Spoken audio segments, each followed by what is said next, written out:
July August গণঅভ্যুত্থান পরবর্তী সেনানিবাসে আশ্রয় নেয়াদের তালিকা প্রকাশ করল আইএসপিআর।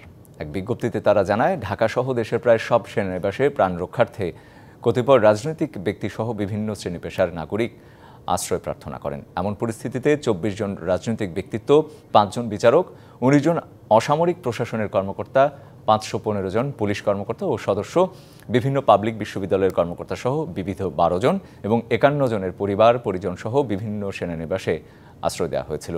সে সময় শুধু মানবিক দায়বদ্ধতার কারণে আইন বহির্ভূত হত্যাকাণ্ড থেকে আশ্রয়প্রার্থীদের জীবন রক্ষায় মুখ্য উদ্দেশ্য ছিল বলে উল্লেখ করা হয়। এর আগে ১৮ আগস্ট ১৯৩ জনের একটি তালিকা স্বরাষ্ট্র মন্ত্রণালয়ে পাঠানো হয়। এরপরও স্বার্থান্বেষী মহল উদ্দেশ্যপ্রণোদিতভাবে বিভ্রান্তিকর সংবাদ ছড়িয়ে সেনাবাহিনীর ভাবমূর্তি ক্ষুণ্ণ করার পাশাপাশি জনগণের সঙ্গে দূরত্ব তৈরির অপচেষ্টা চালিয়ে যাচ্ছে। এর পরিপ্রেক্ষিতে আশ্রয় নেয়াদের পূর্ণাঙ্গ তালিকা প্রকাশ করল আইএসপিআর।